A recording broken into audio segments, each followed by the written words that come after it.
puasa itu punya rahasia, yang rahasianya nggak ada pada sholat, nggak ada pada sedekah, nggak ada pada zikir, nggak ada di baca Quran. Kenapa? Karena Allah mengatakan dalam hadis qudsi, as-sawmu li wa ana ajzi bih. Hadis Sahih Bukhari Muslim. Puasa itu milikku. Nah, ini hampir setara kata beliau dengan ayat surah Al-Hajj ayat 26, wa tahhir baiti. Sucikanlah baitku, rumahku. Jadi Allah menyebut dan memuliakan Ka'bah dan mengatakan itu rumahku.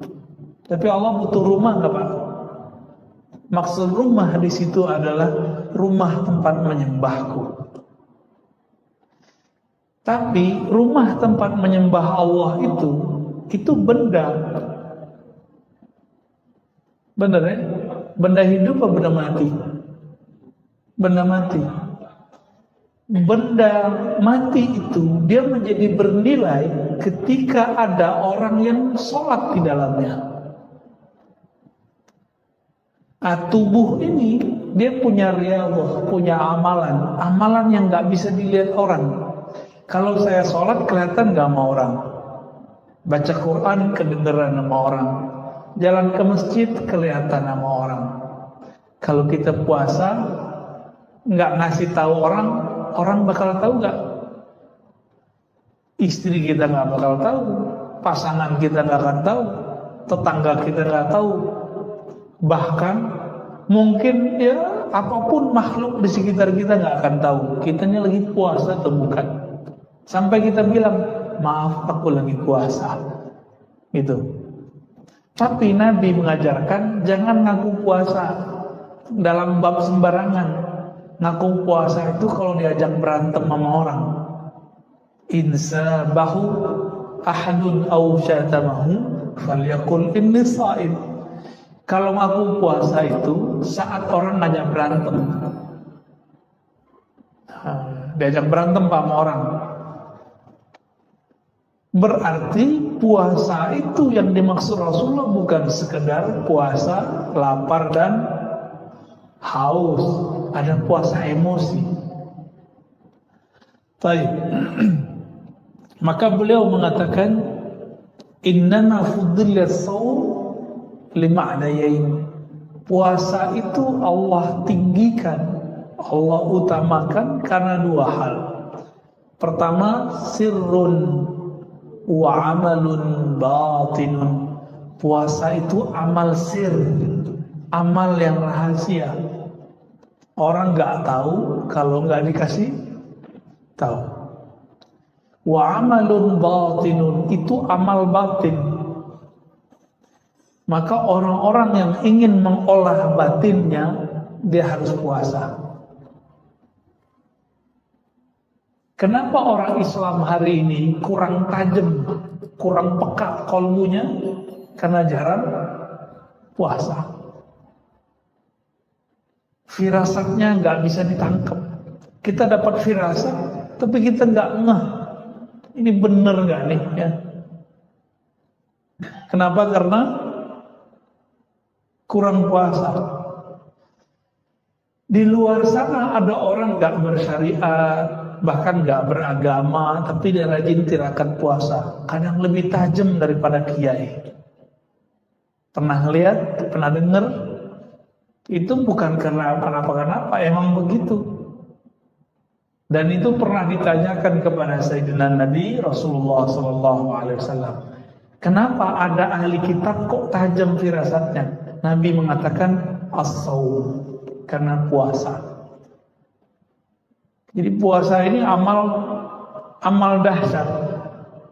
Ya, bisa menutupi kesalahan. Makanya Nabi Adam dulu sujud 40 hari 40 malam, gak makan gak minum. Ada yang buat begitu gak, Pak? Tapi wajar, Nabi Adam tubuhnya tubuh surgawi, gak makan gak minum juga gak masalah 40 hari. Kita 4 jam udah langsung bingung ya. Ini gak tahu nih nasi apa nih hari ini. Kebuli lagi? Bukan ya, membuli kali Pak. Syukran.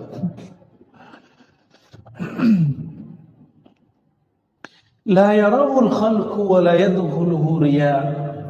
Tidak ada makhluk yang melihatnya sehingga riya tidak mempunyai tempat pada puasa. Kalau sholat masih bisa riya nggak? Masih, Pak. Coba aja cek sendiri. Kalau rukunya, sujudnya lebih lama di masjid, di rumah ngebut, itu ciri-ciri riya. Ciri-ciri riya harus dibenahin tuh. Tapi kalau sujudnya di rumah, sujudnya di sini sama panjangnya, insya Allah ini udah mulai stabil. Riyanya bisa dihalau. Riya ini kan perasaan dilihat orang. Perasaan dilihat orang beramal namanya riya. Kalau sombong, perasaan dilihat orang punya ilmu, punya harta. Nah, sombong orang punya harta itu gak lebih parah. Yang parah itu orang kalau merasa punya ilmu. Ini gawat, Pak.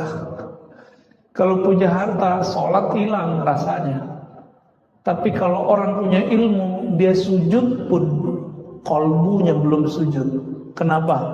Karena dia merasa dirinya berilmu. Dia takbir, dirinya belum takbir, lidahnya udah takbir Allah yang maha besar. Tapi dalam dirinya dia masih mengatakan ilmuku lebih besar, lebih banyak daripada imam. Nah, itu hati-hati tuh. Jadi beda riya sama sombong apa? Ini kita ulang-ulang, Pak. Dulu awal ngaji di sini saya pernah jelasin itu. Sombong ru'yatun nafs, ru'yatul ilm. Sombong itu saya melihat diri, merasa diri saya berilmu, merasa diri saya wali, merasa diri saya ini orang soleh, merasa diri saya ini lebih dekat kepada sunnah Nabi daripada yang lain, lebih aswaja dari yang lain. Ini hati-hati nih, sombong itu. Nah, kalau riya merasa diri beramal, karena merasa beramal ingin dipandang orang, maka yang paling sering kena riya ini pengurus masjid, Pak. Hati Pak pengurus ya. Yang lebih parah lagi pendiri masjid. Nah, pendiri masjid ini gampang sekali setan mau menggugurkannya. Jadi setan tuh intai terus. Karena Allah itu ganti. Orang yang bangun masjid Allah bangunkan nanti surga. Allah bangunkan surga. Maka setan tuh nunggu supaya surga-surga yang sudah kita bangun itu, istana-istana yang sudah kita dapatkan itu kita berobohkan kembali. Gimana caranya? Dia nunggu kita konflik. Bapak yang dulu bangun masjid ditunggu konflik dengan pengurus baru. Nanti kalau udah konflik, setan ngomong, kamu bilang dong, ini masjid kalau bukan karena kamu nggak jadi. Tunggu aja Pak, nanti setiap masjid orang akan ngomong begini, benar nggak? Dan saya udah ketemu sering orang-orang yang cuma jasanya beberapa di masjid ngomong, kalau bukan karena saya masjid ini nggak jadi. Dia sudah punya istana di surga, langsung roboh. Roboh semua itu. Nauzubillah min dzalik. Maka pengurus masjid, pendiri masjid, tolong jangan ungkit-ungkit yang begini. Ya. Puasa dulu deh, ya, latihan puasa. Yang kedua, annahu qahrun li'aduwillah. Sesungguhnya puasa itu bisa melemahkan musuh-musuh Allah. Qahrun ini kan secara bahasa artinya bisa memaksa, melawan, cuma bisa puasa. Jadi kalau ada orang nanya, Ustaz, ada gak zikir melemahkan syahwat? Gak ada, yang ada cuma puasa. Kok begitu? Jadi kalau antum nih baca Quran, khataman, zikir 1000-an, mata masih bisa jalalatan, Pak. Serius. Syahwat temah menjadi-jadi. Karena zikir mazakar itu beda tipis saja. Za'mazi. Serius. Maka kiai itu banyak istrinya, wajar, zikirnya kuat, yang satu lagi kuat juga. Obatnya cuma satu, saum, puasa. Ini PR kita semua, PR saya juga. Ya. Li'anna wasilatal aduwwi syahawat. Ya. Kenapa? Jadi perangkat senjata bom atau nuklirnya setan itu yang paling dahsyat itu namanya syahwat. Ya, syahwat ini keinginan rendah. Jadi kita ini nggak ada yang selamat, Pak. Saya apalagi tiap hari ketemu yang macam-macam, Pak.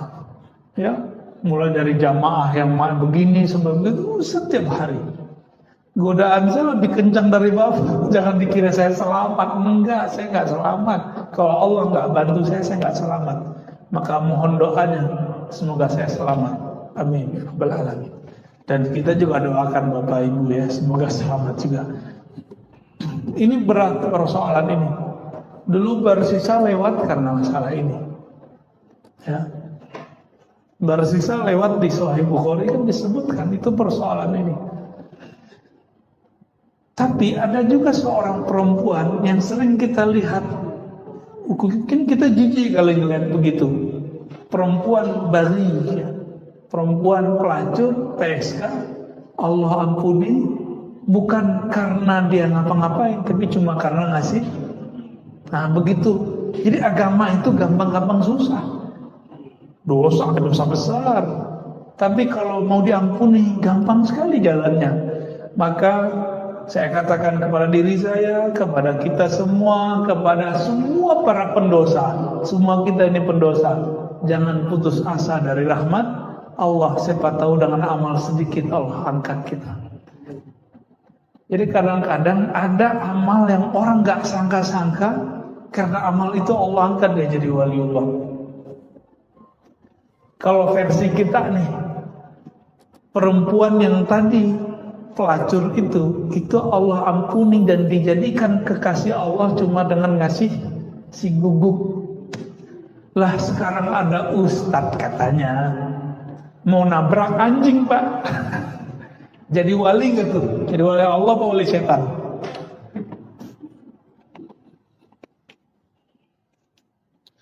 Innama tuqawwi syahawat bil akli atau tuqwa syahawat bil akli wasyurb. Syahwat itu hanya bisa dikuatkan dengan makan dan minum. Benar ya? Iya. Wah, jujur aja lah Pak ya. Dulu kawan-kawan kita yang ya jadi ustaz-ustaz ini punya rahasia nih saya sebutin ya. Itu kalau ngomong ketemu Pak, gak ngomongin ilmu, itu makan tiap hari.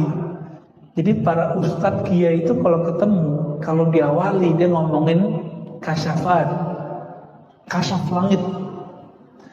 Kalau dia kiai ahli ilmu biasa ngomongin syahwat, urusan poligami.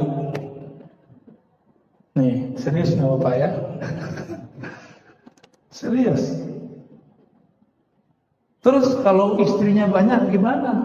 Ngomongin syarabat, apa obat penguat. Makanya kiai-kiai itu kalau udah ketemu, aduh ngomongin obat kuat mulu Bang. Kalau yang banyak posnya ya, maaf ya Pak Kiai. Madamat ardus syahwat mukhassabah, fasyayatinu yataraddaduna ila dhalikal mar'a.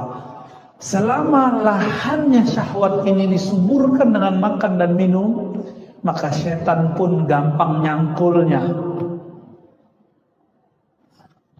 Gampang setan nyangkulnya.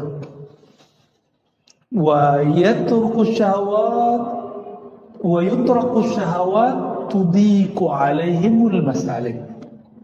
Jadi dengan meninggalkan syahwat, mengurangi makan dan minum, ini bisa melemahkan darah. Jadi ternyata syaitan itu mengalir di darah, benar ya? Jadi orang kesurupan sama orang kesyahwatan itu lebih gawat orang syahwat. Kesurupan tinggal dibacain dikit sadar, Pak.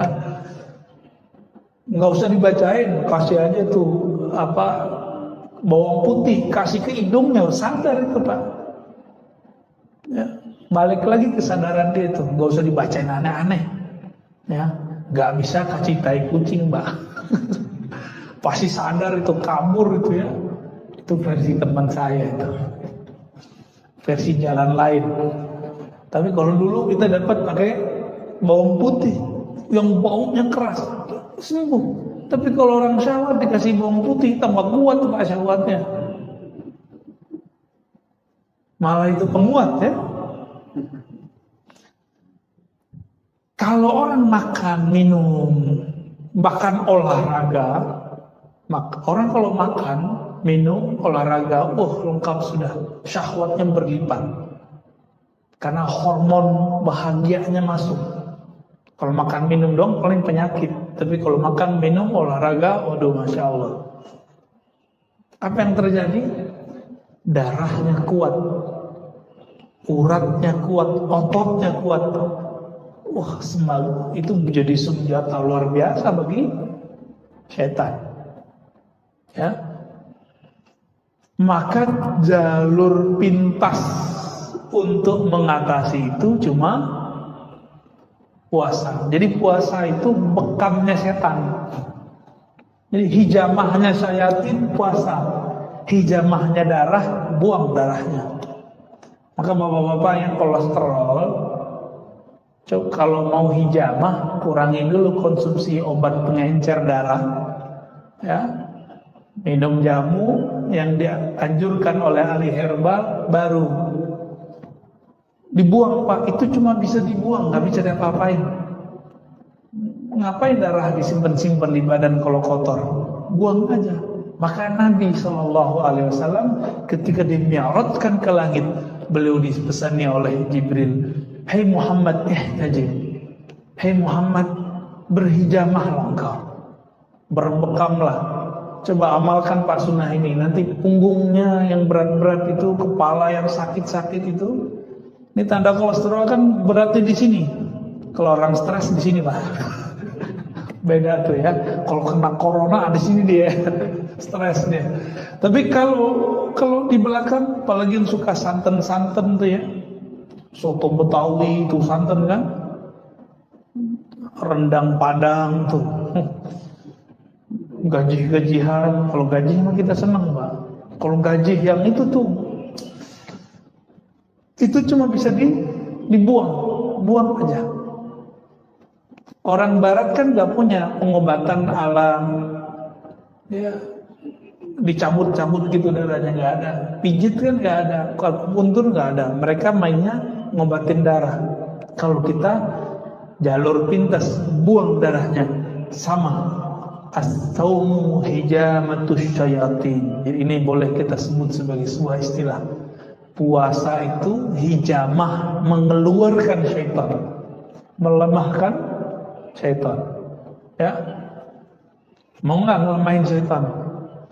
Ya kalau nggak sempat Senin Kemis, udah puasa Daud, minimal puasa 3 hari dalam sebulan. Ya jatah badan itu Pak. Nah, mengenai puasa nanti dia sebutkan di sini beberapa anjuran ya. Yustahabus sahur wa ta'khiruhu. Dianjurkan sahur dan diakhirkan. Ini kita banyak orang awam ngomong saya nggak sahur, tapi dia ternyata makan minum. Minum itu sahur Pak. Saya cuma makan kurma, lah itu mah sahur. Jadi sahur itu nggak mesti nasi. Cuma orang Indonesia sahur mesti nasi, enggak. Ini sahur sehat kalau mau. Konsumsi kurma aja atau pisang. Udah itu aja konsumsi. Jangan banyak-banyak makannya. Katanya mau melemahkan syaitan. Terus ketika berbuka jangan langsung minum teh. Air putih dulu nih. Ini dulu minum. Ini perintah Nabi. Terus kurma. Tapi saya yakin tubuhnya orang Indonesia lebih cocok dengan buah-buahan Indonesia. Meskipun kurma dianjurkan, kita ambillah kurma satu. Kita makan, ngikutin sunnah Nabi. Karena Nabi berbuka dengan kurma. Seandainya Nabi dulu ada di Karawaci, kira-kira gimana Pak? Dulu gak ada impor-impor kurma. Kira-kira pakai apa Nabi bukanya? Paling pakai pisang. Apalagi kira-kira buah-buah seger yang gak asam di perut. Cari aja. Kalau pisang kan ada yang asam, ada yang enggak. Ya, kalau kita mukanya asam Pak. Coba dicari aja itu. Sebenarnya pisang tertentu tinggal direbus, makan, direbus diungkep. Nah, saya yakin itu lebih cocok bagi orang Indonesia. Jadi jangan ngotot juga, Ustaz harus kurma. Loh, ente bayangin, di zaman dulu Islam baru masuk ke negeri ini, belum ada namanya impor-impor kurma. Orang buka pakai apa? Maksudnya pakai buah seger. Jadi kolak nanti Pak, tunggu ya, ini udah nafsu aja nih kalau udah ngeliat macam-macam. Udah begitu, sholat dulu, nanti baru mau makan kolak, mau makan apa tadi, mau minum teh. Kayaknya nggak seger kalau nggak minum teh dingin. Nanti itu ya, selesain dulu sholat. Nah ini kalau mau cara berbuka yang berkah, ya insya Allah itu lebih baik. Wa ta'jilul iftar wa yaftura 'ala tamr, ya, mendahulukan berbuka dan berbuka dengan tamar.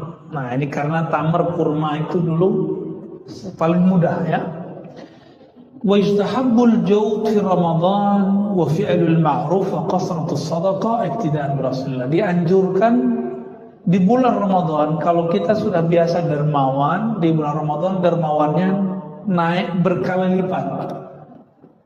Jadi jangan pelit bulan Ramadan, banyak-banyakin. Kenapa?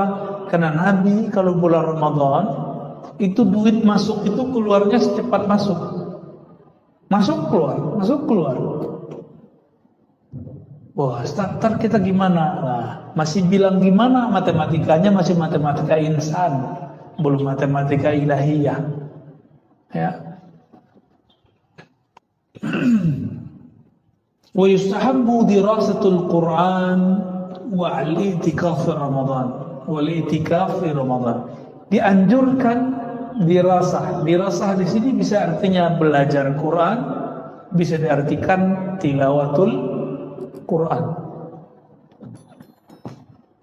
Lalu i'tikaf di akhir ya.